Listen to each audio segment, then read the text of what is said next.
All right, it's my distinct pleasure to call this House to order. Today, our team is debating the motion that water should not be privatized. On the affirmative side, we have Monash University 1. On the affirmative side, we have University of Sydney 1.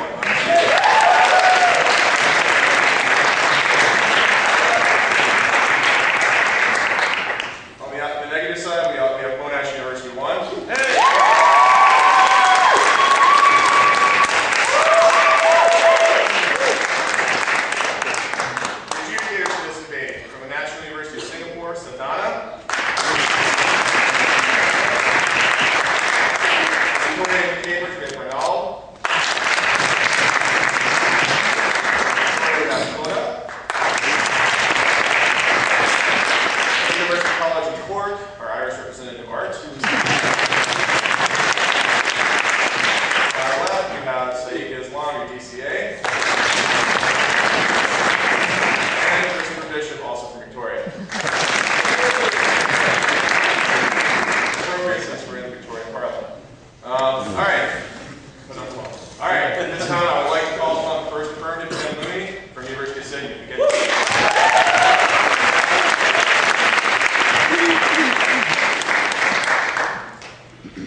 Coming as I do from a drought-stricken farming family, I know only too well the new reality of dwindling supply of water and increasing usage that we've seen in the 5 years of drought that Australia has only just come out of, and in the devastating drought in the south of England that occurred a couple of years ago. In that environment, governments face a choice, and that is a choice between allowing the allocation of that scarce resource to be controlled by the vicissitudes of the invisible hand in the market, or allowing that to be controlled by a government cognizant of the social priorities that go into allocating the most crucial thing that mankind needs. We want to do a few things. Well, only one, but there's 4 steps to it. First off, we're not talking about bottled water. Secondly, in countries which have government water utilities now, who are facing a choice as to what to do with them, they ought to keep them and not privatise those utilities. Thirdly, that may be in the form either of continuing direct government control or through corporatised entities or government business entities that still remain in the control of government and in the hands of the people. And fourthly, this debate occurs in the first world. So why do we want to do this? The first and most important reason is to preserve access to water. The second is to preserve social priorities in its allocation. And the third is because we think that utilities are natural monopolies that shouldn't be allowed to fall into private hands. So firstly, we need to preserve access to water. And it will be a fundamental and important fact of this debate that water is the most important thing for the survival of human beings, but what's more, that it arises from the commons of the world and from the commons of mankind and is the natural property of no one and the natural property of everyone all at once. And given that reality, we think that it is absolutely crucial that all people, regardless of their wealth or their ability to pay, have access to that water. So firstly, we need to ensure that access to water is not based on wealth, because everyone needs to be able to access those things that they need. And only a government which is not seeking private rents can set the prices of water at such a level that everyone can get the water that they need, that everyone can access clean water and doesn't have to go to sources of water that are not safe for them, and that everyone can get water regardless of where they live. So this then acknowledges that the price signal is important, but we believe that that price signal needs to be negotiated between a government and its people, and not between a people and a harsh and cruel private market. Secondly, access to water need not be dependent and cannot be dependent on geography.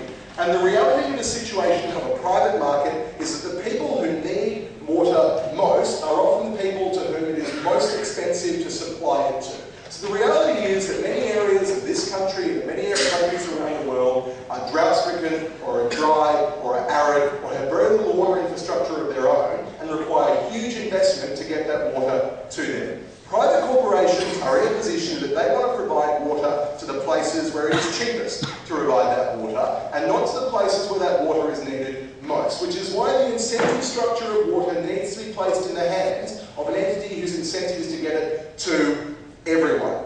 Now, we think that it's true that often governments, when they privatise something, will put in a contractual term that something has to be provided to those areas. We think that that has worked stunningly poorly in the case, for instance, of Telstra, where bush services in Australia are universally awful. We think it's worked stunningly awfully in the case of, for instance, Enron, where they refused to provide energy infrastructure in poor Hispanic communities because they couldn't make a profit out of it. We think the reasons that that works stunningly poorly are that in the first place, those corporations become incredibly powerful once those terms come into play. And in the second place, that there is no ability for private citizens to sue against those contracts between governments and corporations under the usual administrative remedies that are intended to protect people from government misuse of their powers.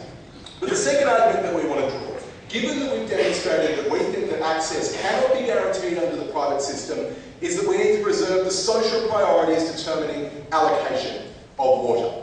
We think in the first place that the overall level of consumption is something which private corporations have an incentive to regulate in a way that often ignores social priorities and ignores the way that the government would want to regulate that. So for instance, we think that there's an inherent conflict of interest for a private corporation during a time of drought when a government will have an incentive to preserve long-term supply through things like water restrictions, whereas a private corporation has a very direct incentive to sell as much water as possible during that drought. In the first place, because they're in the business of selling water, and in the second place, because the price of that water will be higher for a short period of drought than it will be over a long period of water restrictions where the demand for that water is restricted. But the second problem with social priorities is that we think that the rights to water between communities are something that is not well regulated by a private market. So when you look at a situation such as the Murray-Darling system, we think that the people of Adelaide have a very large interest in the health of that system, in the cleanliness of the water, and the supply of the water that goes into that. But there are any number of people making a hell of a lot of money and grazing and pumping upstream from there that we think that private producers are going to want to sell water to, because generally speaking they can afford to pay more for it than private homes can.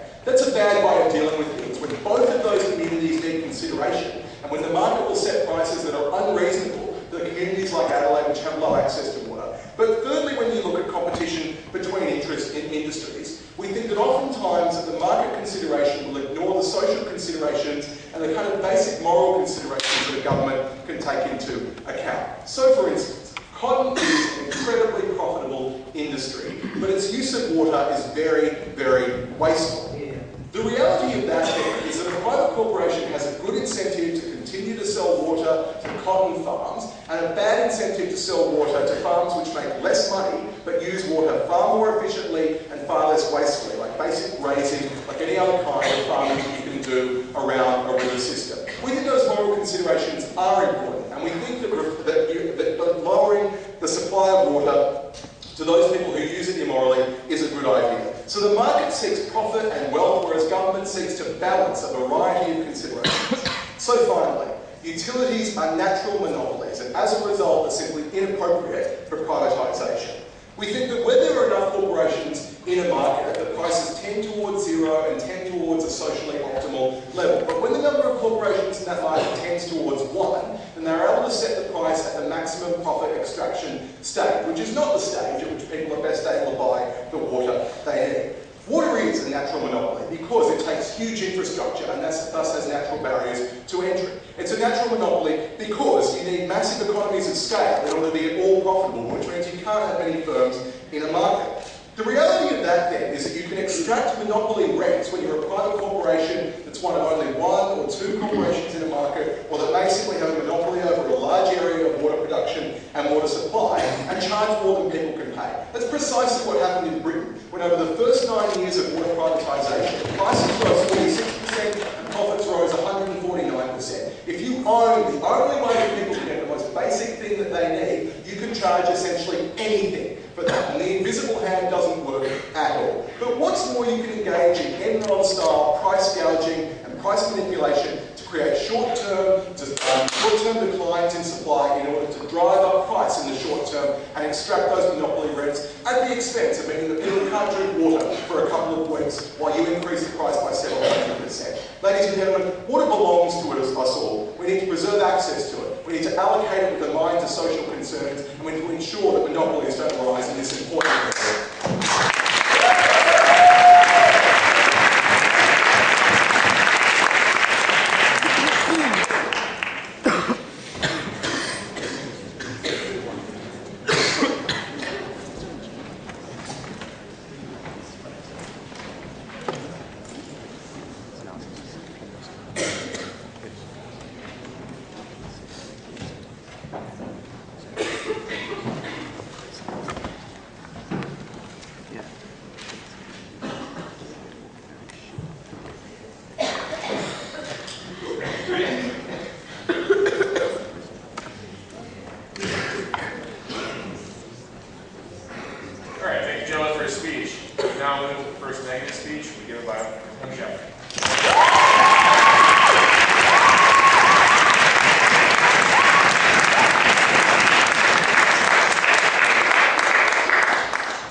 To ensure that they're not going to run out of the only thing that they can sell to make money in the first place. On the issue of price signal, what we heard from Tim was, well, governments are really good in actually working out pricing when you can negotiate between the people and government to get the best price for water. The price of water hasn't increased in Victoria for years, Mr. Speaker. The price of water continues to be the same amount because governments are too weak to change that price. Secondly, on access, firstly we heard about the poor. I'll deal with the poor in my model, Mr. Speaker, because we're setting a minimum standard under our model. Moreover, on geography, well, this just shows Tim's ignorance.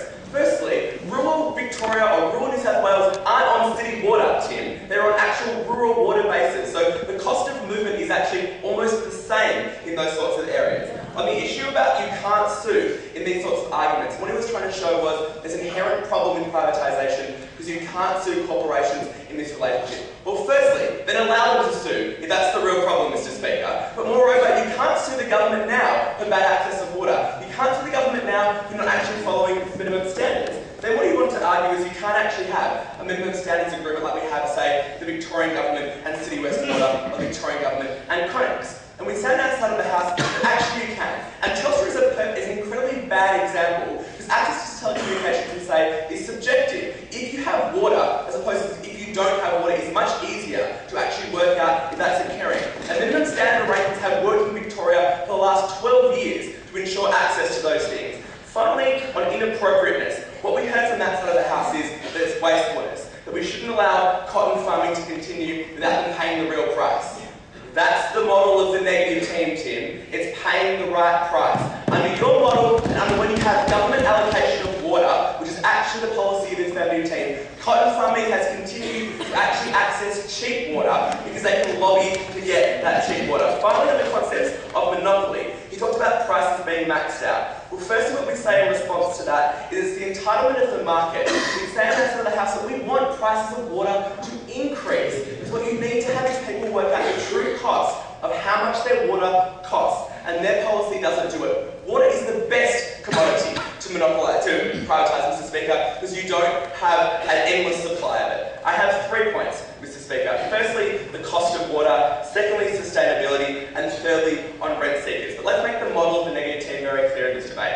We support the sale of all assets and contracts with regards to services like Victoria has done to City West Water and other organisations. Moreover, we allow competition in buying those and competing against each other. So that responds to Tim's monopoly point. But finally, we have a minimum standard. We say that every individual gets 155 litres of water, which is the Victorian standard right now, at a minimal price that is affordable, that is decided by government. Everything else is free market, go for your life. And the same with industry. We judge what the minimum standard is, you have an affordable price, then you spend more. I have the first argument on the cost of water.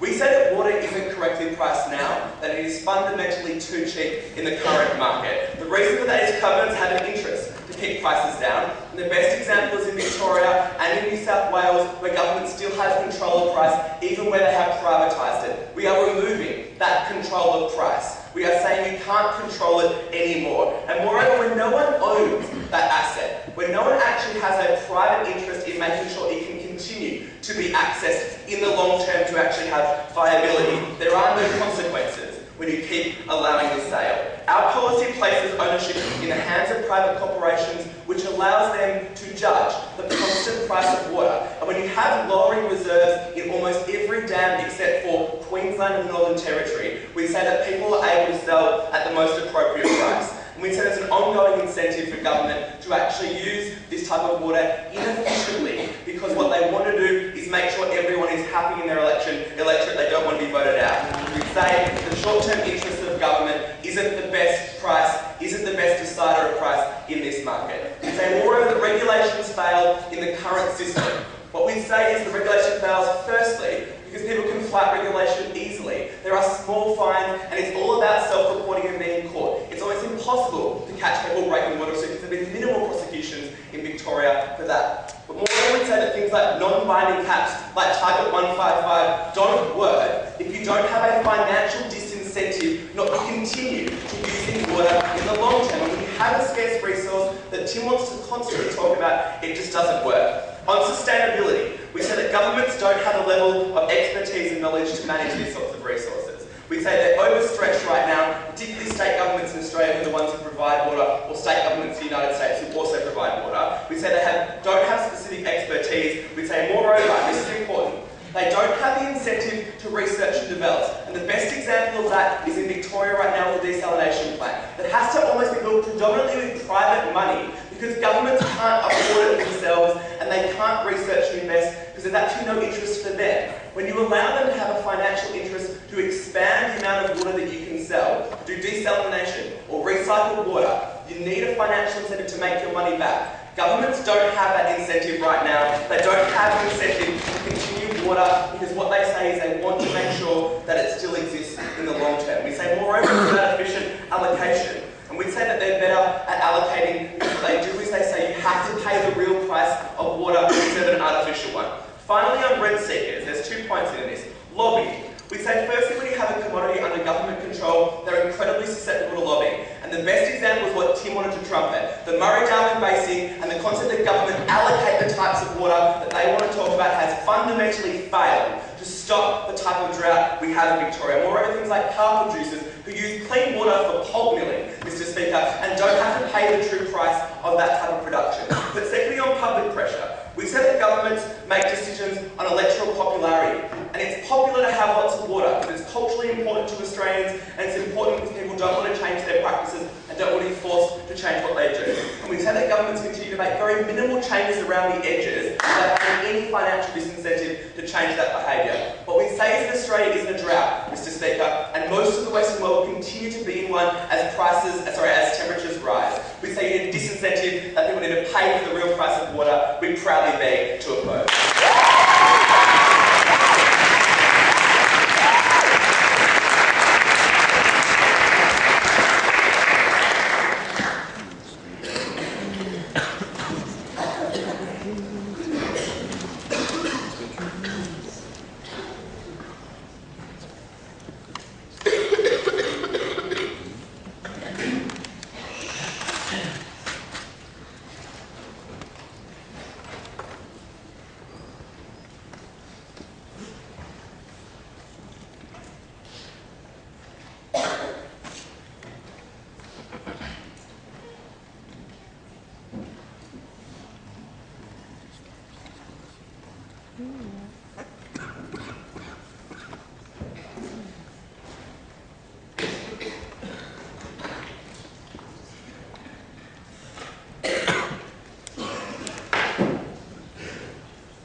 Speech. We now call upon Steve Ryan to the second term.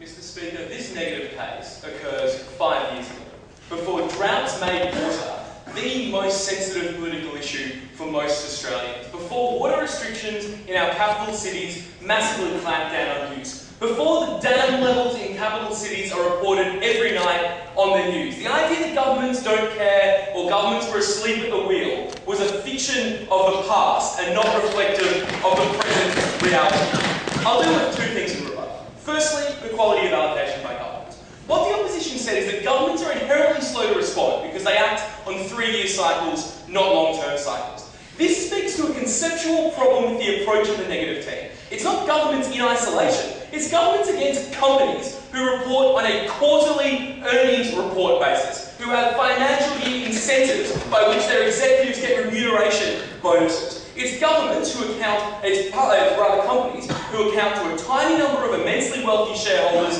versus governments who are accountable to all of the people. But secondly, there is a 3-year electoral cycle incentive in sensible long-term management. Like Kevin Rudd got elected, passed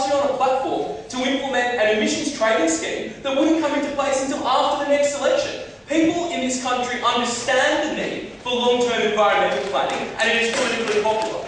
But secondly, we'd say just the fact that governments don't increase the price proves very little. We think it's good that governments have the flexibility to, instead of jacking up the price so that people can't afford water, to instead put in restrictions on the amount they can have and the quotas as to how they can use them. And when the opposition said, well, they don't enforce water restrictions, that's firstly just not true of the places where water restrictions have been used and enforced, like Brisbane and like Sydney. But secondly, enforce them better. Sell water to the private sector instead. Then they said, Mr. Speaker, well, the price is one calculated by the market and that they won't use it all up in drought. It works like this. When the companies make the decisions on the price, they do a calculation of cost now over a time period to figure out maximum profit. That calculation in and of itself is insidious compared to the calculation that a government makes about the needs of everyone over the medium term and the long term to have equal access to water. And we'd say when you can sell most of your resources in a short term at a higher price, that's why governments will sell, that's why companies will sell out. But it also flies in the face of the empirical reality of privatisation in Britain and the empirical reality of what monopoly rents do to prices and do to profits at the expense of people.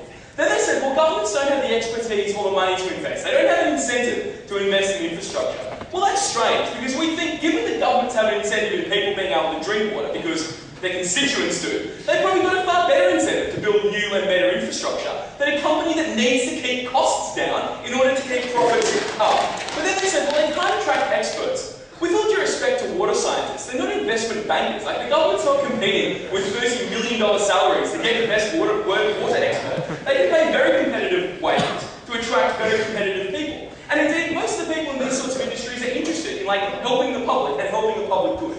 In terms of companies then, they said companies are great. This is the important second half of the debate. They said if you want accountability over companies, just sue them. What a great way for ma and pa grazers to get accountability. Launch a multi-million-dollar suit against a gigantic conglomerate that can tie you up in court for years, instead of like writing a letter to your local member, instead of using freedom of information, judicial review, ballot pressure, political parties, political funding, political advertisements to achieve accountability. We think companies are grossly unaccountable, and we think the negative think so too, because when they announced their model that they use contracts to regulate the amount people could have and to regulate their access, it begged a really obvious question to this House.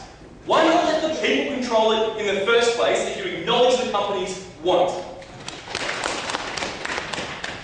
To move to our substantive material, we'd say firstly that in terms of safety and accountability, government-controlled water is far better. We'd say firstly that companies, because of their need to make a profit, have a big incentive to try and keep costs down and to keep the costs of regulatory compliance, safety standards and investment in infrastructure as low as possible to keep their profits high. We'd say you can try and regulate that through contract, but it's very slow and it's very inefficient as a way of getting redress when you have a contract and you try and sue a company for breach instead of like voting against a government or having a public backlash against a government. And we saw that in the fact that Enron was so negligent in their investment in energy infrastructure that there are now frequent brownouts across California. We saw that in the fact that British Rail was privatised and had so many safety problems that the British government had to take it back over because, lo and behold, people weren't happy with the government outsourcing their accountability to make sure people didn't die on trains, Mr. Speaker. And indeed, that's what we think happens here. For the government to allow control over the safety of the water that we drink and the water that we put into our foods to be held in the hands of companies with an incentive to keep that cost down is reprehensible, Mr. Speaker. We don't think it's acceptable for governments to abridge all of the accountability mechanisms that people would have against them and outsource it instead to contract over private companies. And now we're aware that Tim said, well, if the problem is you can't do enough to private companies, then let people do more things to them. Again, that's already our model, Mr. Speaker. But in addition to that, we'd say people just deserve direct public accountability. When a good is so crucial and so important to human survival and human life, we don't think it's okay for the government to let the market be involved and to place companies as a roadblock and as an excuse on questions of price, questions on allocation, and questions of balancing competing interests.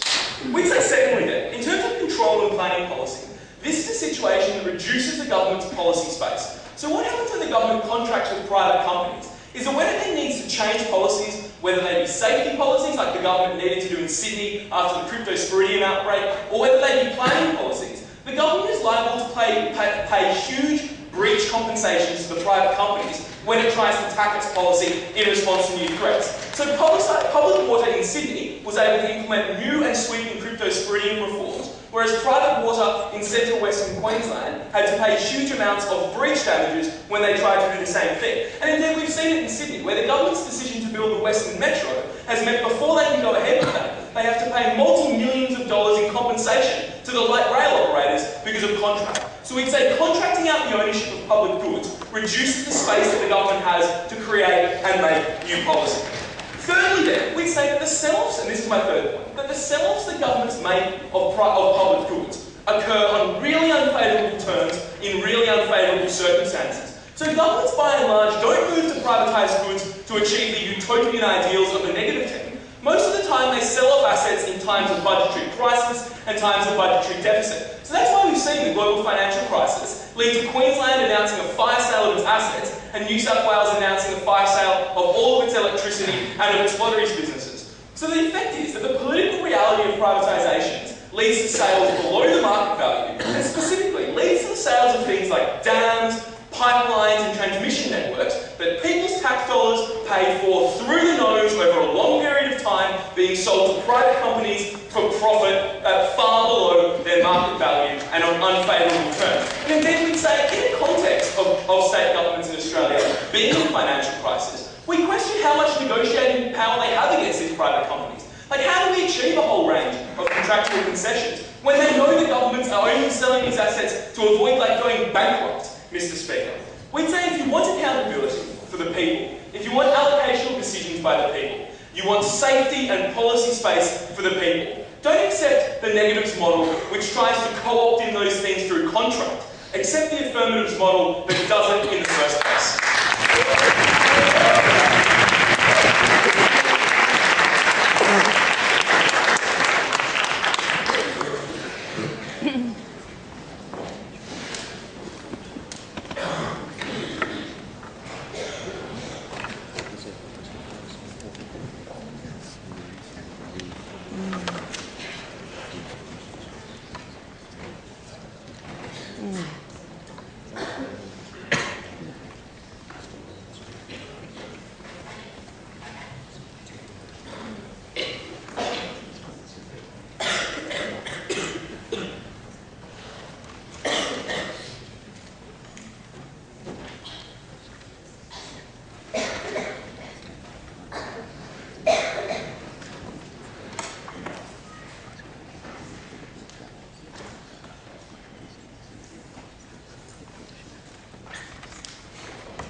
Thank the second speaker for speech. We now call on the second speaker for the negative side.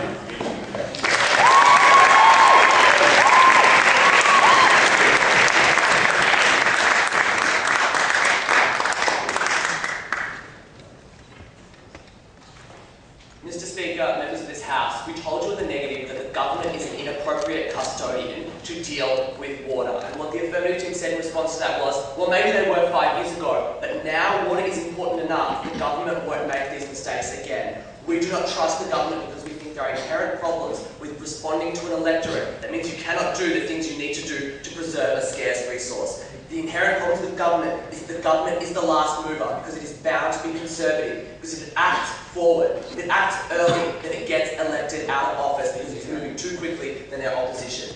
Kevin Rudd, they told us, was elected to fight climate change. Absolutely. Where is my emissions trading scheme, ladies and gentlemen? It's not here. More importantly, when we are going to get it, it's going to be so watered down it will do nothing. It will do no good because they have to compensate private companies and individuals so much. That's the problem with getting government to regulate something that is so important. I have 3 points of rebuttal. Firstly, is the government the best custodian of water? Secondly, what is the best way to reduce water? And thirdly, equity. So firstly, is the government the best custodian? We gave you 4 key reasons why the government is just an inappropriate custodian for water. The first is that they are sensitive to the public, and when water is primarily used by the public and we need to reduce consumption, we said government is the wrong actor because they are responsive to public demands, and so they're not going to be harsh enough, quite simply. And we think that when something is scarce and non-renewable like water, you need to have a harsh actor that is willing to raise prices, and that is the private sector. The second reason we gave you was that government is sensitive to corporate lobbying. In particular, government is sensitive to whole swathes of industrial lobbying. We pointed you to the examples of cotton farming and even more worryingly, rice farming, which shouldn't exist in Australia but only do because of vast government subsidies. And those are the exact ways that government will direct water use. We had absolutely no response to that from the second speaker. I look forward to the third speaker's response. The third reason we gave why the government is an inappropriate custodian is because governments have competing priorities. They have to do so many things, there's only so much money and only so much expertise they can leverage towards this very important problem. We compared that to a private company whose sole domain was selling this water and also investing in the future of that industry. We told you that that company and its profit motive and its desire to survive into the future is the best actor to invest, and we never heard a response to that. And fourthly and finally, we told you that the government is just bad at dealing with water because government ownership led to the very problems that we're dealing with right now, because the government is the last mover. It's limited by the reality of politics. If you move early, you look bad. That was the reality we learned with climate change.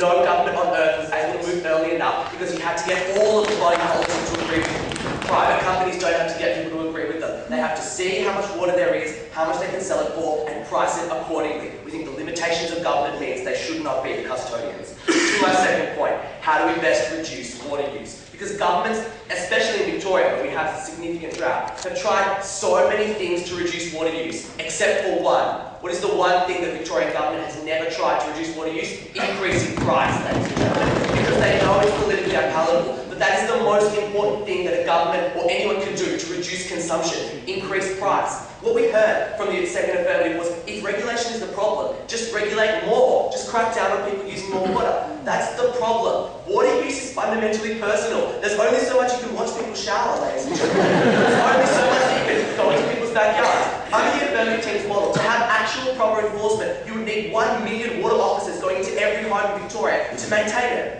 We think the best method of regulation is price. It's self-regulated, ladies and gentlemen. People only use what they can afford. If they cannot afford it, they don't. And when something is as important as water, we want price to be high. And we think the affirmative needs to answer what they want. Do they want us to preserve water into the future and thus have high prices? Or do they want the government to make water available and have low prices? They've been schizophrenic on this point. I look forward again to a response from Chris. Finally, on equity. It was a complete furphy and comfortably dropped by Steve II that equity in water allocation was a fundamental priority. We told you that our model is able to do both. Have minimum standards of water that people need to live, because we recognise that that water is a unique thing that has its own priorities, but most importantly, that every litre of water that you use above your minimum spend should be costed. It should be allocated into your price so that you use less or so that you change your conduct. We think that's particularly important, and we would like to hear a response to that. On to my positive material. I'm going to look at 2 things in this debate. Firstly, individual consumption patterns, and secondly, resource morality.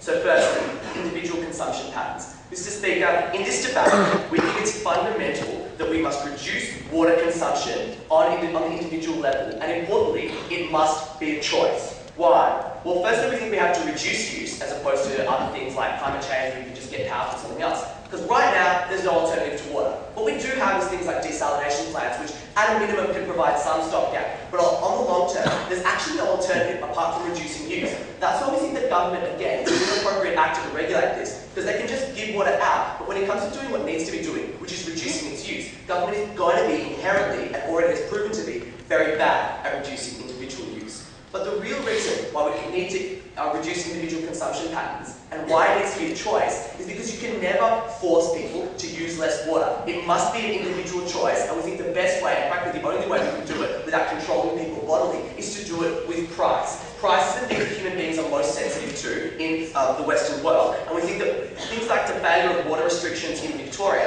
that is Victoria, my state, not the university, Jason, we think that Because the failure of water restrictions in Victoria is testament to the fact that you can tell people to do the right thing, but ultimately it won't mean they'll use as little water as they need to for us to maintain water into the future. So how does our model affect consumption patterns, Mr. Speaker? 3 ways. Firstly, when price increases, people use less because they can afford to use less. We are happy to celebrate under the negative team because water is so important and scarce that we don't think people can just keep literally flushing it down the toilet. Secondly, the second reason why our model leads to reduction in individual consumption is because increases in price lead people to market-based alternatives like investing in a rainwater tank and using that for your garden and your washing. Those are the things where if you have to make an outlay and no one is giving you an incentive to make that initial financial outlay, you do not pay for that, Mr. Speaker. With the government subsidies can only go so far. We need a strong incentive, and that is making the price more expensive so people turn to those other, more renewable alternatives. And thirdly and finally, the reason we reduce individual consumption patterns is because we change attitudes to water. As long as government is the custodian, as long as government is pressured by industry and people at elections, people have the conception that they can always get more water and the government will always look after them. It's really important, we think, to individualise people's understanding of the water shortage, to make people know that every cent they have to spend more is because we don't have enough water. We need to change attitudes to water. That's what our model does, but the affirmative team keeps people in the belief that government will look after you. On to my final point, resource morality. Mr. Speaker, it will come as no surprise that water is scarce and non-renewable. What that means is that every bit of water allocation has to be done as equitably and morally correctly as possible. It's particularly true because future generations are deprived of water and that cannot be remedied, and they are particularly voiceless in the current climate. It means that if a resource is allocated, it must be done fairly. Under a public ownership model, which is what the affirmative team has advocated, water is distributed too widely because of political pressures and too cheaply because there is no price incentive to price it accordingly. The outcome of that is an immoral distribution of water which isn't remedied. People in the future have no choice and no way to remedy the situation because water is being distributed by governments based on their present-day demands from present-day people. Contrast this to a market-based approach, where yes, water is distributed, but it is the most equitable way we possibly can distribute water because people who most desire it, who most want it, who are most willing to pay for it, do. We preserve more water for the long term, and we think that that's fairer. Ladies and gentlemen, at the end of this debate, the affirmative team were happy to celebrate the flexibility of government in allocating water. What we said is you can't celebrate flexibility and actually reduce water use. Water is too cheap. That's the problem.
Thank you, gentlemen, for your speech. We now call on the third from our speaker, Chris Crowe.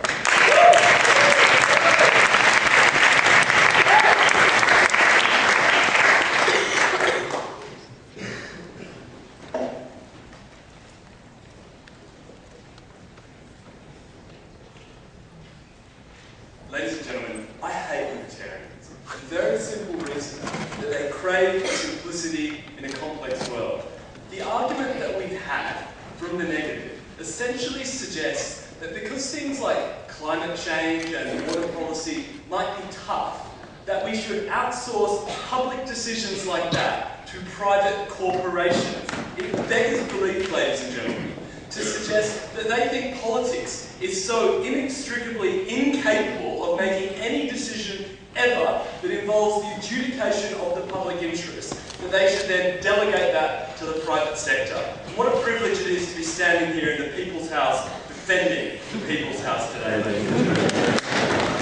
There's two things I want to ask in my speech today. The first is, who is the better actor when it comes to preserving sustainability and managing our water resources? But second, what the vital governmental interest in preserving ownership of our water resources is in the modern world. To the first of these, this question of sustainability. The negative have constantly been harping on about the scarce and non-renewable resource that water is, as if they miss Year 1 History Society and its environment, where they learn of the water cycle, which happened to illustrate that water is effectively a renewable resource if managed correctly. So we don't accept that sustainability is the only prism at which you can judge today's debate. But we also think it's one in which, if that is your metric for governing today's debate, we think it's one that government ownership is much better at preserving. So let's go through the reasons. The first thing they said is that water is fundamentally too cheap, and the only way in which we can reduce use is to use price. Yet breathlessly, Tim, in his speech, after he mentioned this, and mentioned that Victoria was unable to enforce its water restrictions. Well, what is stopping Victoria from enforcing a law in its books that New South Wales and Queensland and countries all around the world enforce? There's clearly a viable alternative. But moreover, we think it's better and fairer to use systems like that than to use price as a blunt measure and as a tax on the poor to deny their use and allow the rich to effectively sort of outsource their own environmental obligations to the poor. We think that's fundamentally unjust. But second, we actually think that the government can still use price anyway, because they do charge a price for water. But more realistically, we think that it's better to have government ownership, because we're not having a situation of having outsourced a natural monopoly analysis which has never been responded to, because we're never going to get competition in the water market because the barriers to entry are too high, there's never going to be enough players. So it just turns into a massive handout to the private sector. So we recognise that on that level their analysis didn't hold. The second thing they wanted to say was that governments are inevitably caught in a regulatory capture, that there's going to be handouts to cotton farmers. One, we don't accept that governments can never buck these interests. We think governments retain regulatory flexibility under this model and would more easily be able to implement the sorts of policies we're seeing in the northwest of New South Wales, where the government is just cancelling water rights and buying back water rights, or we're seeing in the Murray-Darling at the moment. Because if you had a private operator in this particular instance, the government's capacity to act would be enormously constrained, because they granted them a long-term concession and they couldn't be seen to be taking that back without having to pay enormous compensation, which we never think would be forthcoming. So we don't think you're going to get that particular problem. The third thing they wanted to say was that government was just like or private sector was just a more effective manager, because the government was a last mover in a drought. It was unclear what this meant, but we would point out that when it comes to management of scarce water resources in a drought, the incentive structure of a government, as opposed to a private corporation,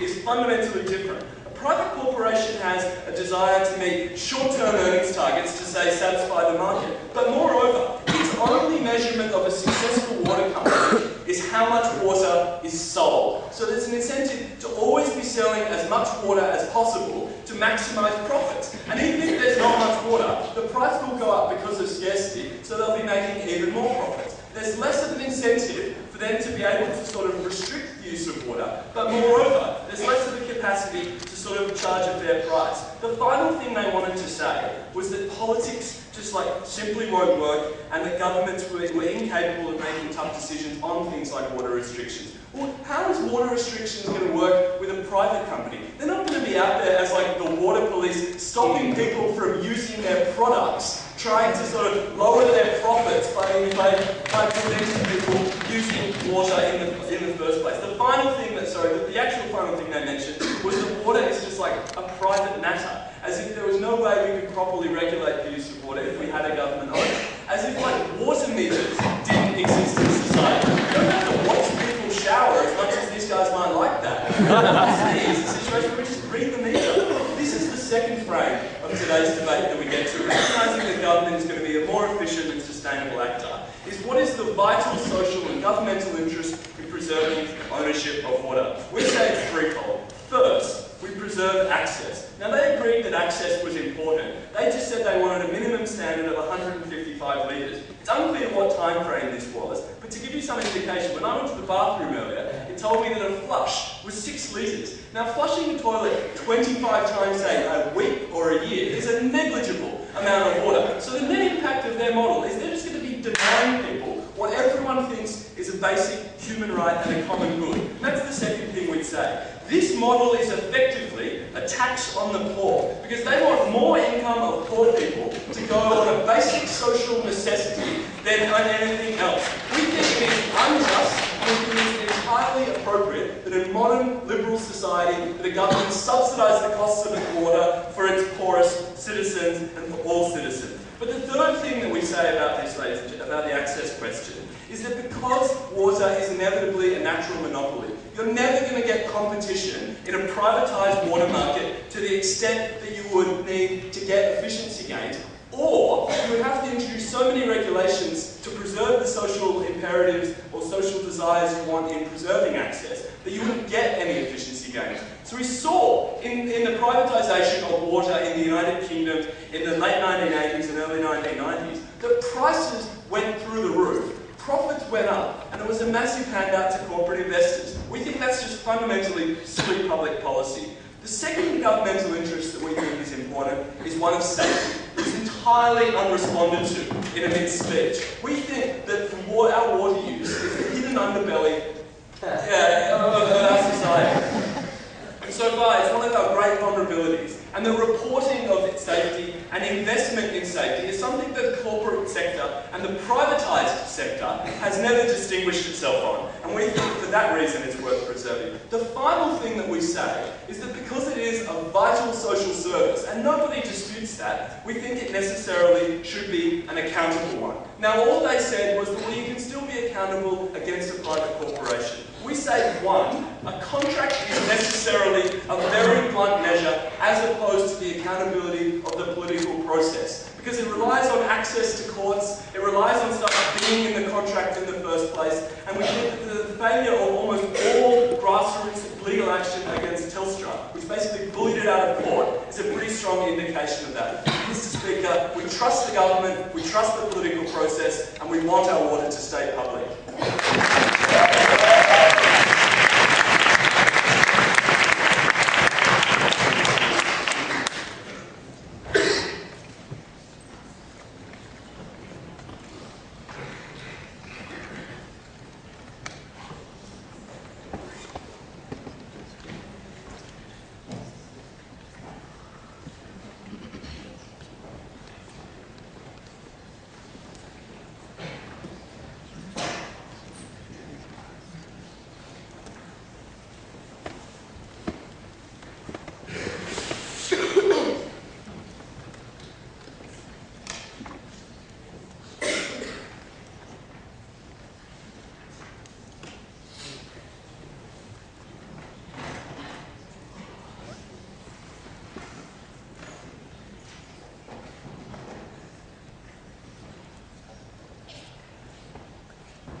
Thank Chris for his speech. I would now call Fiona from Monash for her next.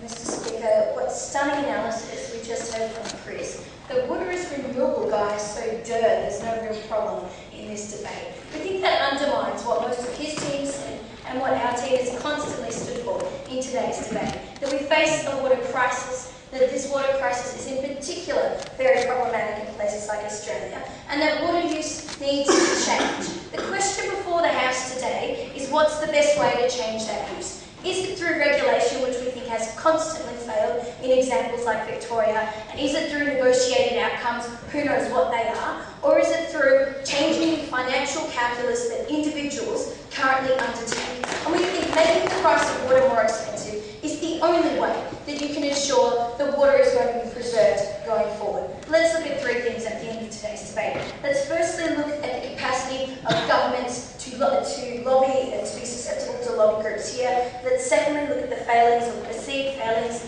of corporations in the debate today. And let's further look at the government responsibility regarding the supply of water. On to this first theme concerning industry. What we heard from their first speaker was that cotton farming is actually really profitable, but it's quite wasteful in terms of water. That was the extent of their analysis. We didn't hear why that would necessarily change, but it's under the status quo, which is what they support in Japan. Industries like cotton farming and rice farming run rampant. And we gave you several reasons as to why that's the case and why that won't change, and they didn't tell us why that wasn't the case. Under the status quo, water is cheap for these particular industries that are unsustainable. It's cheap for car manufacturers, it's cheap for rice farmers. The reason why it's cheap is because governments have various interests that they need to satisfy. And in spite of what they might like to think, water isn't the only interest of state and federal governments, ladies and gentlemen. They also have interests like employing large sectors of rural communities, hence the large pressure that we see that rice farmers place on governments to ensure that their livelihoods can continue, and they can only continue when water prices remain low. We don't think that we've heard any reason as to why those particular pressures change and why that calculus changes at a point in government. We also think that they have interests of elections. And when they tell us about how poor people are going to be affected by rising prices of water, then they can see that under their proposal they don't really want the price of water to go up, and they're just basically hoping that it's going to rain overnight. I'm pretty sure we've all been hoping for that for a while, and that's not really a viable solution here. We told you that there is a perverse incentive that exists here that paralyses governments, even if they had the best of intentions, from being able to make these hard environmental policy decisions. Specifically in terms of water, but also in terms of examples when we look at the emissions trading scheme, which is an abominable failure of our federal government. So we think that the assertion that governments are going to be able to overcome this just has never been proved in today's debate. Then what we went on to hear is that this will lead to a monopoly. We think that that was completely overstated by the affirmative team in today's case. We do allow for competition under the proposal that we're supporting in today's debate. We think that when we look specifically to the example of the state of Victoria,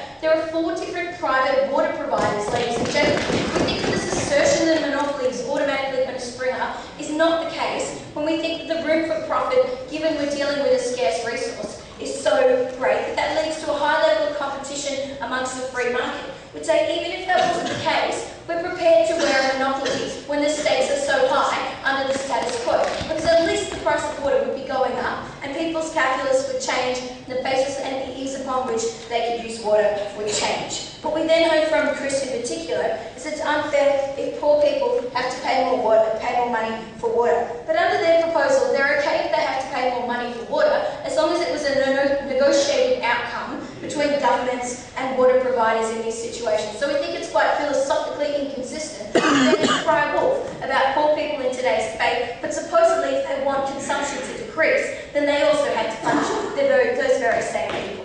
Let's move on to the second issue in terms of the perceived failings of corporations. What we heard from them is that corporations have an incentive to keep costs down and to maximise profit. We didn't hear any engagement with the material that our first speaker brought you at the beginning of today's debate about how the private sector is in a superior position to governments to be able to invest in research and development. Because we think that the incentive that exists for private companies here is to remain an ongoing concern. And this is different to situations and examples of Enron, because water is not guaranteed in spite of Chris's scientific experiences in school. Water is not guaranteed in places like Australia, and there are problems without solutions at the moment. That creates a clear imperative for corporations who wish to remain an ongoing concern to meet these particular failings that exist at the moment. We see the government is unable to do that under the status quo which they support. We look to examples where governments don't even have the financial capacity, let alone the political justification to be able to build things like desalination plants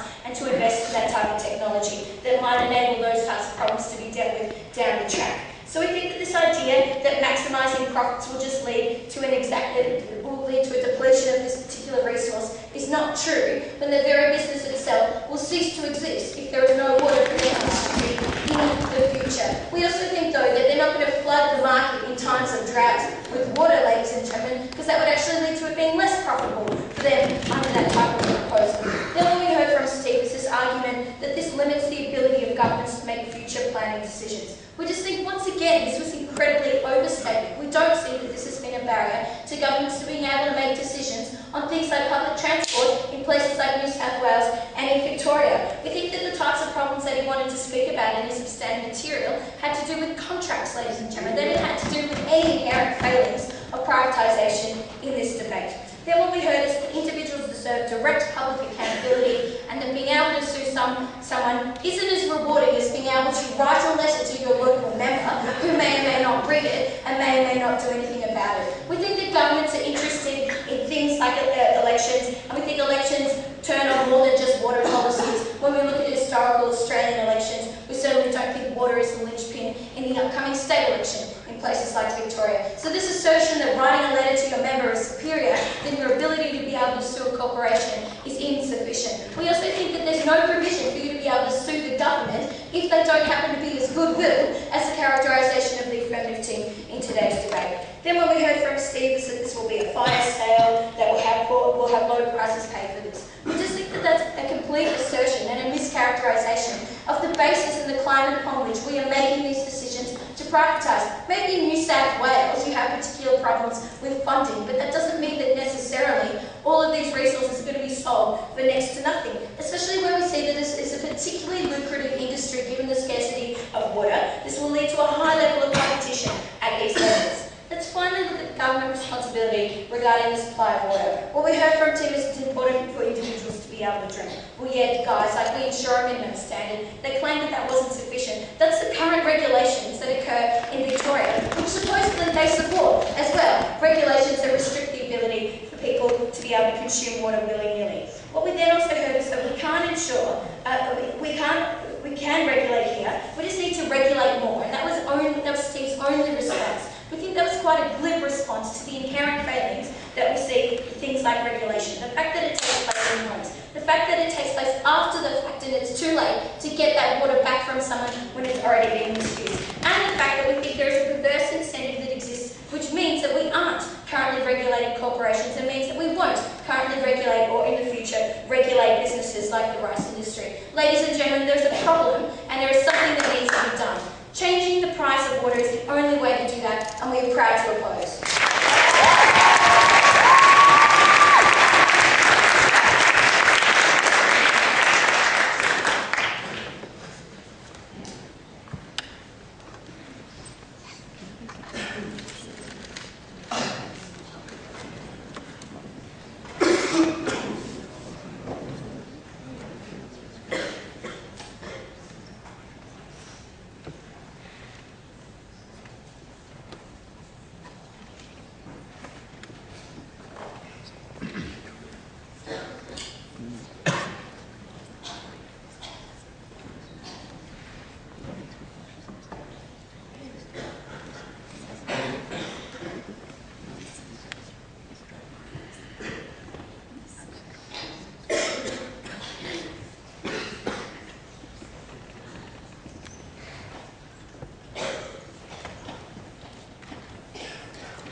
Thank you, Fiona, for her speech. We now move to the first reply speech, given by Monash and Jones.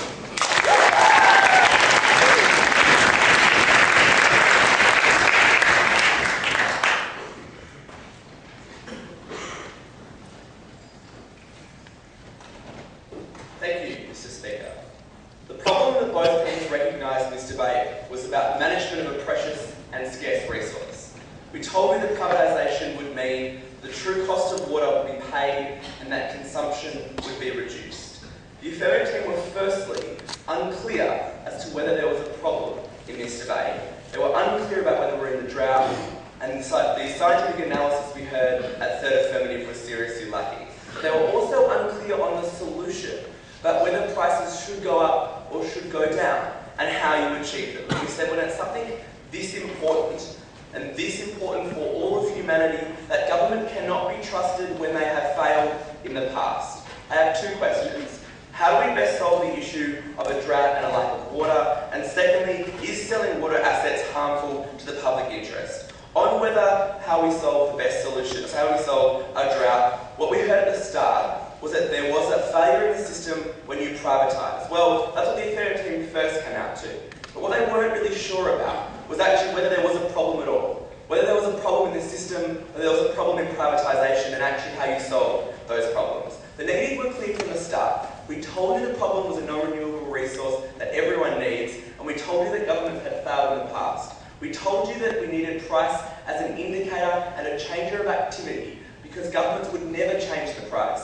We pointed to the historical precedent that there hadn't been a change in price and that other things failed. We heard in response that all you should do is just enforce regulation. We said firstly that it failed, but we had an even if that they never analysed in this debate. And that even if was that you're never going to affect change if people don't pay the true price of their water consumption because you just keep consuming without paying. On price and determination, the negative team were just schizophrenic on this issue. It was unclear whether they were for an increase for a price, against an increase for a price, and you can't have that when you can't show us your solution to the problem. The negative team said the only way to get an increase is through privatisation, so you don't get the lobbying, you don't get rent seekers having the same effect when it's about the way you sell that resource. Finally, on research and development, we spoke about how they're better at research and development when it's your own private interest to do so. We pointed to desalination plants in Victoria. We pointed to how those things can only be funded through private corporations.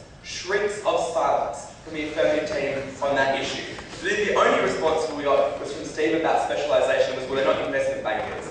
That wasn't our argument. Our argument was it's about the way governments are overstretched, and when you have the people who are specialised, it's best to put them in that corporation.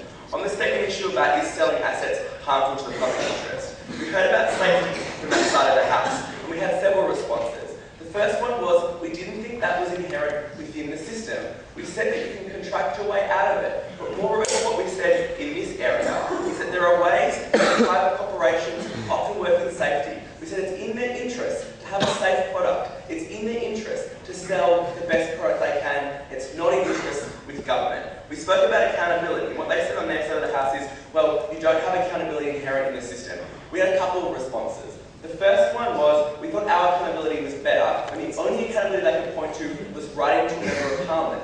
What we said is, even if this announcement of the House, that part of that accountability is the problem in this debate. That when you're able to change elections on this sort of policy, that was harmful. When rent seekers could actually push their interest into the debate. Something we didn't get a response to. Finally, on fairness, what we heard from Steve was that you get firebrand sales of assets that you didn't really have the investment into and you don't get your price back. We said there are lots of people who are willing to buy your assets, and that's an issue of context, not an issue of sale fundamentally. But on fairness, and this is where the negative team pushed ahead, fairness is about people paying the true price of water, paying for a resource they're taking that they will never give back. The motion falls.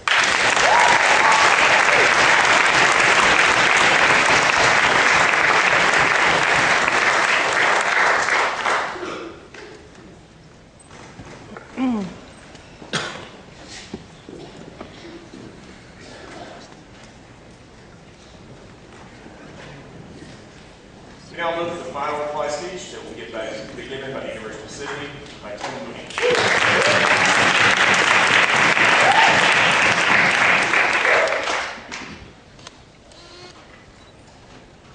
Ladies and gentlemen, to listen to the last 12 minutes, you'd think that we'd all stood silently at the podium and said nothing at all. But the only refrain of the previous 12 minutes was that everything had gone unresponded to.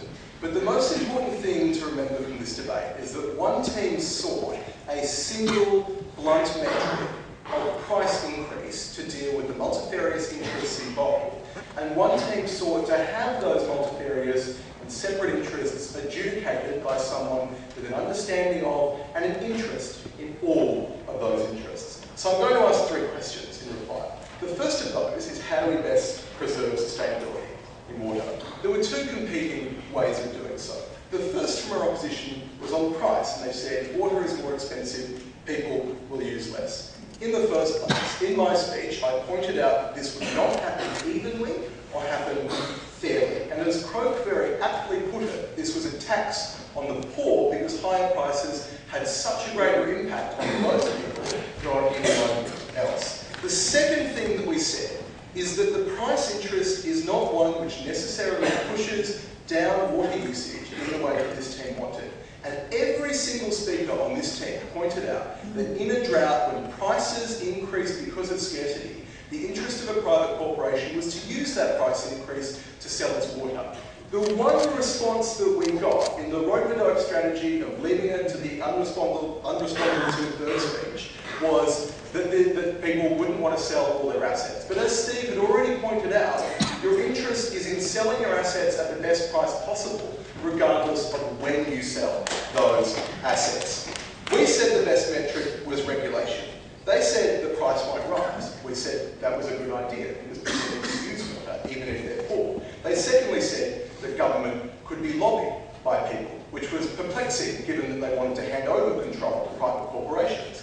But what's more, as Croak pointed out, that there was wide-scale cancellation of water licences through the statutory power that only government held, which Fee then perplexingly ignored by going straight back to the example of those very common licences that he told you that governments had gotten rid of. We then heard that it was too unpopular to have water restrictions, something which was empirically not true. When Steve pointed out vast public concern, water restrictions in many states that were only not being enforced in the one area where this team claimed to have special knowledge, which was Victoria. And when they said that they were unenforceable, it ignored the fact that their model had an enforceability of the amount of water that you use, and that, as we pointed out, that there were water meters that didn't need 1 million people to check them once a month.